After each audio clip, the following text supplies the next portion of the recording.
Hi friends, నమస్తే. ఈరోజు మనం ఒక కొత్త సీరియల్ మొదలు పెట్టుకుందాము. మెర్లపాక మురళి గారు రాసినటువంటి శృంగారపురం 1 కిలోమీటరు అనే నవలని మొదలు పెట్టుకుందాం. ఈ నవల సీరియల్గా వస్తున్న సమయంలో చాలా ఘాటు చర్చలు జరిగినట్లు, ఒక మహిళా కళాశాలలో అనధికారికంగా డిబేట్ కూడా నిర్వహించినట్లు తెలిసింది. క్యాంటీన్లో జరిగిన చర్చల్లో ఉపాధ్యాయుల్లో కొంతమంది నవల అసభ్యకరంగా ఉందని వాదిస్తే, స్టూడెంట్స్లో చాలామంది నవల బాగుందని ఎదురు వాదనకు దిగారట. వారిలో ఎవరి వాదన కరెక్ట్ అన్న విషయం వదిలేస్తే, ఈ నవల రేపిన సంచలనం అంతా ఇంతా కాదు. మంచికో చెడుకో ఈ నవల రేపిన దుమారాన్ని చూసి రచయితగా చాలా సంతోషించాను. సాధారణంగా ఏ స్త్రీ కూడా కేవలం సెక్స్ కోసమే ఒక మగాణ్ణి ఆహ్వానించదు. అభిమానాన్ని ప్రదర్శించడానికో, కష్టాల్లో ఆదుకున్న దానికి కృతజ్ఞతను తనను తాను అర్పించుకుంటుంది. స్త్రీ పురుషుల మధ్య సెక్స్ ఒక అద్భుతమైన ఎక్స్ప్రెషన్ మాత్రమే. ఈ పాయింట్ చెప్పడానికే ఈ నవలలో ప్రయత్నించాను. స్త్రీ పురుషుల మధ్య ఉండే ప్రేమ, అభిమానం, స్నేహం, వీటన్నిటికన్నా మోహం ముఖ్యమైనది. గొప్ప ఆకర్షణతో, అలవి కాని కోరికతో ఎదుట వ్యక్తి కోసం అలమటించడం మోహం అనుకుంటే, ఆ ఎలిమెంట్ ఈ నవల మొత్తం మీద కనిపిస్తుంది. యవ్వనంలో మోహావేశాలు ఎక్కువ. మగాడికి ఎలాంటి నైతిక సంఖ్యలు ఉండవు గనక అతని ప్రవర్తన, అతని ఆలోచనలు విశృంఖలంగా ఉంటాయి. ఇది ఎంత విచ్చలవిడిగా ఉంటుందంటే, ఊళ్ళోని స్త్రీలంతా తనతో స్నేహం చేయాలని పిచ్చిగా పలవరించేంతగా ఉంటుంది. ఇదే ఈ నవలకు బేస్. ఈ నవలలో శృంగారం ఎక్కువైందనడం ఎంత అలజడిని రేపిందో, ఇలాంటి ఆచారం ఉన్న ఊరు ఉందా లేదా అన్నది అటుంచితే, ఆచారాల పేరు మీద, సంప్రదాయాల పేరు మీద మనం నిత్యం ఎన్ని నాన్సెన్స్లను ఆచరిస్తుంటామో ఆలోచించండి.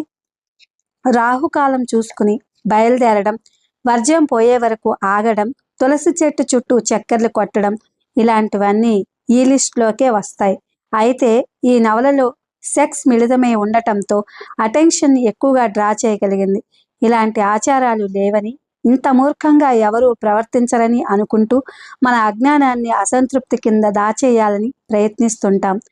నేను ఈ మధ్య వాల్టైర్ రాసిన కాండైడ్ అనే నవల చదివాను. ఇందులోని పాయింట్ నాకు బాగా నచ్చింది.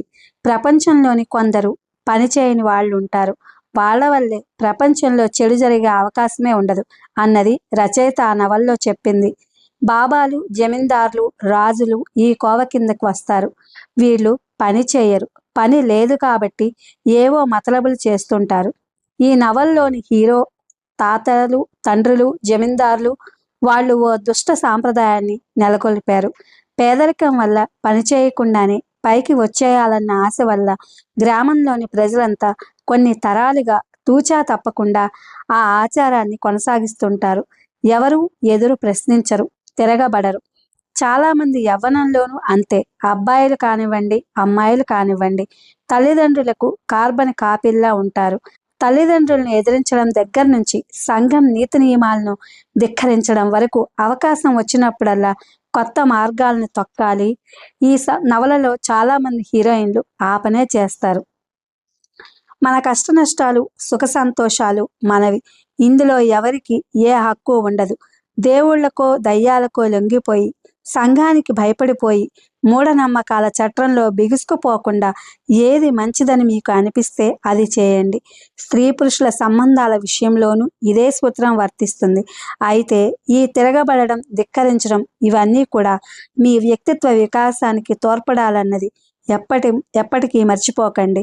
ఈ నవల మీద మీకేమైనా చెప్పాలనిపిస్తే ఉత్తరం రాయండి, సంతోషిస్తాను. రచయిత. ఇది ఫ్రెండ్స్, మెర్లపాక మురళి గారు రాసినటువంటి Srungarapuram 1 kilometre introduction part. Thank you for watching.